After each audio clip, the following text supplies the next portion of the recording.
Hello everyone, welcome back to competitive exam Mantra. अभी हम daily current affair series का lecture करने जा रहे हैं। आज है 21 जून, तो हम आज के important current affair question discuss करेंगे। करंट अफेयर्स के ये क्वेश्चन आपके नेक्स्ट एग्जाम्स के लिए बहुत ज़्यादा इम्पॉर्टेंट है, तो वीडियो को लास्ट तक ध्यान से देखिए।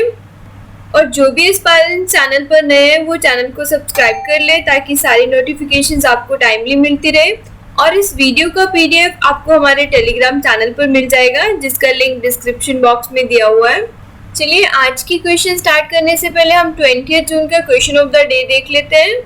20 जून का क्वेश्चन था, दुनिया का तीसरा सबसे बड़ा हीरा किस देश में खोजा गया है? तो इसका आंसर है ऑप्शन बी, बोत्सवाना। चलिए अब हम आज के क्वेश्चन डिस्कस करते हैं। हाल ही में इब्राहिम राइसी किस देश के राष्ट्रपति चुने गए हैं? Recently, Ibrahim Raisi elected as president of which country? इसका आंसर है ऑप्शन सी, ईरान। ईरान के प्रेसिडेंशियल इलेक्शन में इब्राहिम राइसी को ईरान के न्यू प्रेसिडेंट के रूप में इलेक्ट किया गया है और करंटली वो ईरान के चीफ जस्टिस की पोजीशन पर है और वो तब तक इसी पोजीशन पर रहेंगे जब तक करंट प्रेसिडेंट हसन रूहानी अगस्त में रिजाइन नहीं करते। इब्राहिम राइसी जो है वो अल्ट्रा कंजर्वेटिव आइडियोलॉजी के हैं और ईरान के सुप्रीम लीडर अली खमेनी की तरह ही हैं और इनका सक्सेसर जो है वो इब्राहिम राइसी को ही माना जा रहा है। तो चलिए इनके रिलेटेड कुछ और इन्फॉर्मेशन है जो हम अभी देख लेते हैं। राइसी जो है वो ईरान के ऐसे पहले प्रेसिडेंट बनेंगे जिन पर यूएस द्वारा सैंक्शंस लगाई गई हैं। उन्हें इंटरनेशनल ह्यूमन राइट्स ऑर्गेनाइजेशन द्वारा ह्यूमैनिटी के अगेंस्ट क्राइम करने के लिए जिम्मेदार ठहराया गया था। इसके अलावा वो प्रोसिक्यूशन कमेटी, जिसे डेथ कमेटी भी कहा जाता है, वो उसके एक मेंबर थे। इस कमेटी ने ईरान में 1988 में थाउजेंड्स ऑफ पॉलिटिकल प्रिजनर्स को एग्जीक्यूट करने के ऑर्डर दिए थे। इसके अलावा 2017 के प्रेसिडेंशियल इलेक्शन में भी इब्राहिम राइसी एक कैंडिडेट थे, बट तब वो मॉडरेट लीडर हसन रूहानी से हार गए थे। तो ये सारी कुछ इंपॉर्टेंट इंफॉर्मेशन थी रिगार्डिंग इब्राहिम राइसी। चलिए अब हम आज का नेक्स्ट क्वेश्चन देखते हैं। हाल ही में किस देश ने 18 साल से कम उम्र के बच्चों के लिए एलजीबीटी सामग्री पर प्रतिबंध लगा दिया है? Recently which country band the LGBT content for schools and children under 18? तो इसका आंसर है ऑप्शन सी, हंगरी। हंगरी एक यूरोपियन कंट्री है और इसने रिसेंटली जितना भी होमोसेक्सुअलिटी एंड जेंडर चेंज के related content school curriculum and TV shows पर अंडर 18 चिल्ड्रन को दिखाया जाता है, उस सारे कंटेंट को गवर्नमेंट ने बैन कर दिया है। और इस लेजिस्लेशन को इंट्रोड्यूस करने का उनका मेन मकसद चिल्ड्रन की प्रोटेक्शन है, लेकिन ह्यूमन राइट्स एक्टिविस्ट द्वारा इसे new anti LGBT plus law बताया गया है और इसे सेक्सुअल माइनॉरिटीज के अगेंस्ट माना जा रहा है। लेकिन गवर्नमेंट ऑफिशियल का मानना है कि बच्चे इस तरह के कंटेंट को प्रोसेस नहीं कर पाते और इससे मिसअंडरस्टैंडिंग बढ़ती है, जिससे उनकी ग्रोथ पर नेगेटिव इफेक्ट होता है। हंगरी की कैपिटल है बुदापेस्ट और यहाँ के पीएम है विक्टर ऑर्बन। तो समटाइम्स क्वेश्चन जो है एग्जाम में वो स्टैटिक पोर्शन से भी होता है, तो आपने ये भी याद रखने हैं।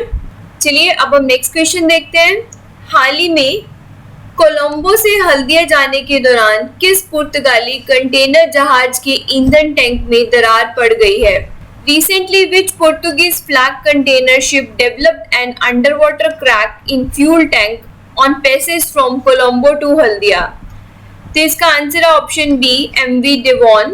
नेक्स्ट क्वेश्चन है, हाल ही में भारत ने किस देश के साथ पर्यावरण के क्षेत्र में सहयोग करने के लिए समझौता ज्ञापन पर हस्ताक्षर किए हैं? Recently, India has signed MOU to cooperate in areas of environment with which nation? तो इसका आंसर है ऑप्शन सी, भूटान। यह MOU इंडियन साइड पे minister of environment, forest and climate change Prakash Javadekar and Bhutani side पे chairperson of national environment commission doctor Tandi Dorji के बीच में sign हुआ है और इस एग्रीमेंट से दोनों कंट्री के बीच में climate change, waste management, prevention of air pollution and chemical management etcetera के ऊपर कोऑपरेशन जो है वो और इंक्रीज होगी। चलिए नेक्स्ट क्वेश्चन देखते हैं। हाल ही में एनजीटी ने वरुणा और 80 नदियों के कायाकल्प के लिए एक समिति का गठन किया है जो किसकी सहायक नदियां हैं। Recently, NGT formed a committee for rejuvenation of Varna and Assi rivers, which are tributaries of Varna और अस्सी रिवर किसकी ट्रिब्यूटरीज हैं? आंसर है ऑप्शन बी, गंगा। रिसेंटली ये दोनों रिवर्स वर्ना एंड अस्सी न्यूज में थी बिकॉज इन रिवर्स की रिजुवेनेशन एंड रिस्टोरेशन के लिए एनजीटी ने एक इंडिपेंडेंट मॉनिटरिंग कमेटी कॉन्स्टिट्यूट की है। तो इस कमेटी में कौन कौन होंगे? इस इंडिपेंडेंट मॉनिटरिंग कमेटी में central pollution control board, state pollution control board, national mission for clean Ganga, district magistrate Varanasi के शामिल होंगे। और इस एनजीटी बेंच के जो चेयरमैन है वो है जस्टिस आदर्श कुमार गोयल। एनजीटी के थ्रू ये डायरेक्शन इसलिए दी गई है क्योंकि ट्रिब्यूनल के पास एप्लीकेशन फाइल की गई थी जिसमें untreated sewage and unauthorised construction की वजह से वर्ना एंड अस्सी रिवर्स में बढ़ते हुए पोल्यूशन के बारे में चिंता व्यक्त की गई थी और जिसके बाद एनजीटी ने ये इंडिपेंडेंट मॉनिटरिंग कमेटी अपॉइंट की है। चलिए अब नेक्स्ट क्वेश्चन देखते हैं। हाल ही में एंटोनियो गुटेरेस को दूसरे 5 साल के कार्यकाल के लिए संयुक्त राष्ट्र महासचिव के रूप में फिर से चुना गया है। वह किस राष्ट्र से संबंधित है? Recently, Antonio Guterres re-elected as UN Secretary General for second 5-year term. He belongs to which nation? तो इसका आंसर है option C, Portugal. Guterres Portuguese politician है और वो पोर्तुगल के पीएम भी रह चुके हैं। पोर्तुगल की कैपिटल कौन सी है? लिस्बन। चलिए नेक्स्ट इंपॉर्टेंट क्वेश्चन देखते हैं। हाल ही में संयुक्त राष्ट्र का लैंड फॉर लाइफ अवार्ड किसने जीता है? Recently who has won the united nations land for life award? तो इसका आंसर है option D, Shyam Sundar. Land for life award की announcement UN convention to combat desertification द्वारा दी गई है। श्याम सुंदर एक राजस्थान बेस्ड क्लाइमेट एक्टिविस्ट हैं और उनको ये प्रेस्टिजियस अवार्ड उनके यूनिक कंसेप्ट फैमिलियर फॉरेस्ट्री के लिए दिया गया है। फैमिलियर फॉरेस्ट्री एक यूनिक कॉन्सेप्ट है जिसमें ट्रीज को फैमिली के साथ रिलेट किया जाता है। लैंड फॉर लाइफ अवार्ड जो है वो UNCCD COP 10 में लॉन्च हुआ था इन 2011 और इसे लैंड कंजर्वेशन एंड रिस्टोरेशन के कैटेगरी में वर्ल्ड का सबसे हाईएस्ट अवार्ड माना जाता है। और इस ईयर का जो थीम था वो था हेल्दी लैंड हेल्दी लाइफ्स। इस अवार्ड के लिए टोटल 12 कैंडिडेट्स को शॉर्टलिस्ट किया गया था और इसमें 2 इंडियंस थे जिसमें एक श्याम सुंदर और दूसरे थे जग्गी वासुदेव जिनको सातगुरु के नाम से भी जाना जाता है। तो लैंड फॉर लाइफ अवार्ड किसे मिला है, इसके अलावा हमने जो बाकी की सारी इंफॉर्मेशन डिस्कस की हुई है वो भी आपने याद रखनी है। चलिए नेक्स्ट क्वेश्चन देखते हैं। ट्रांसजेंडर आईडी पोर्टल अब निम्नलिखित में से किस क्षेत्रीय भाषा में उपलब्ध है? Transgender ID portal is now available in which of the following regional languages? तो इसका आंसर है option D, all of the above. Union social justice and empowerment ministry की रिपोर्ट के अकॉर्डिंग ट्रांसजेंडर पोर्टल जो नवंबर 25, 2020 को लॉन्च किया गया था, अब ये टोटल 10 लैंग्वेजेस में अवेलेबल है। इससे पहले ये सिर्फ इंग्लिश में ही था और ये रीजनल लैंग्वेजेस है बंगाली, मराठी, गुजराती, कन्नड़, मलयालम, उड़िया, पंजाबी, तमिल, तेलुगु एंड हिंदी। इस पोर्टल को ट्रांसजेंडर्स को आईडी कार्ड्स प्रोवाइड करने के लिए लॉन्च किया गया था। चलिए नेक्स्ट क्वेश्चन देखते हैं। हाल ही में पहला अंतरराष्ट्रीय चाय दिवस विशेष नीलामी किस शहर में आयोजित होने वाली है? Recently, which city is scheduled to hold the first international tea day special auction? तो इसका आंसर है ऑप्शन सी, जोरहट।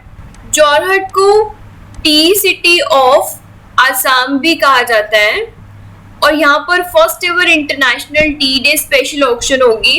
ये ऑक्शन इंडिया की largest B2B e commerce company M junction services private limited के द्वारा इनके Jorhat tea e market place में conduct की जाएगी।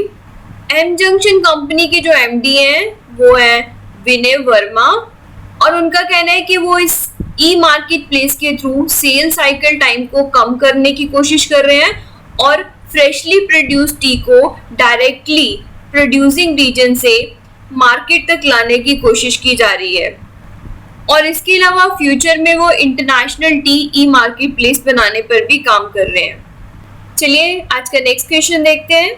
हाल ही में AIBA की कोच समिति के सदस्य के रूप में नियुक्त होने वाली पहली भारतीय महिला कौन बनी है? Recently, who has become the first Indian woman to be appointed as AIBA's coaches committee member? Tadang Minu international boxing association के कोचेस कमेटी की मेंबर नियुक्त की गई हैं और वो इस पोजीशन पर आने वाली फर्स्ट इंडियन वुमेन बन गई हैं। चलिए क्वेश्चन ऑफ द डे देखने से पहले हम सारे क्वेश्चंस को रिवाइज कर लेते हैं। फर्स्ट क्वेश्चन था, हाल ही में इब्राहिम राइसी किस देश के राष्ट्रपति चुने गए हैं? आंसर है option C Iran. Next question था, हाल ही में किस देश ने 18 साल से कम उम्र के बच्चों के लिए LGBT सामग्री पर प्रतिबंध लगा दिया है? तो इसका आंसर है option C Hungary. Next question है, हाल ही में कोलंबो से हल्दिया जाने के दौरान किस पुर्तगाली कंटेनर जहाज के ईंधन टैंक में दरार पड़ गई है? तो आंसर है option B MV Devon. Next question हमने किया था, हाल ही में भारत ने किस देश के साथ पर्यावरण के क्षेत्रों में सहयोग करने के लिए समझौता ज्ञापन पर हस्ताक्षर किए हैं? तो इसका आंसर है option C Bhutan. Next question हमने किया था, हाल ही में NGT ने वरुणा और 80 नदियों के कायाकल्प के लिए एक समिति का गठन किया है, तो ये नदियां किसकी सहायक नदियां हैं? तो इसका आंसर है option B Ganga. Next question है, हाल ही में एंटोनियो गुटेरेस को दूसरे 5 साल के कार्यकाल के लिए संयुक्त राष्ट्र महासचिव के रूप में फिर से चुना गया है। वह कौन से राष्ट्र से संबंधित है? तो इसका answer option C Portugal. Next question था, हाल ही में संयुक्त राष्ट्र का लैंड फॉर लाइफ अवार्ड किसने जीता है? तो इसका आंसर है ऑप्शन डी श्याम सुंदर। नेक्स्ट क्वेश्चन हमने किया था, ट्रांसजेंडर ID पोर्टल अब निम्नलिखित में से किस क्षेत्रीय भाषा में उपलब्ध है? तो इसका आंसर है option D total 10 regional languages में अब ट्रांसजेंडर ID पोर्टल अवेलेबल है। नेक्स्ट क्वेश्चन था, हाल ही में पहला अंतरराष्ट्रीय चाय दिवस विशेष नीलामी किस शहर में आयोजित होने वाली है? आंसर है option C Jorhat. Next question था, हाल ही में AIBA की कोच समिति के सदस्य के रूप में नियुक्त होने वाली पहली भारतीय महिला कौन बनी है? तो इसका आंसर है ऑप्शन डी तडांग मीनू। तो चलिए अब हम क्वेश्चन ऑफ द डे देख लेते हैं, जिसका आंसर आपने कमेंट बॉक्स में लिखना है। क्वेश्चन है, भारत का एकमात्र शहर कौन सा है जिसे विश्व के 2020 ट्री सिटी के रूप में मान्यता दी गई है? Which is the only city from India to have been recognized as a 2020 tree city of the world? तो इसका आंसर आप दीजिए कमेंट बॉक्स में और हम इसका आंसर कल डिस्कस करेंगे। तो इसके साथ ही हमारे आज के 21 जून के करंट अफेयर के इंपॉर्टेंट क्वेश्चंस फिनिश होते हैं। कल हम फिर नए क्वेश्चंस के साथ मिलेंगे। Thanks for watching the video. All the best.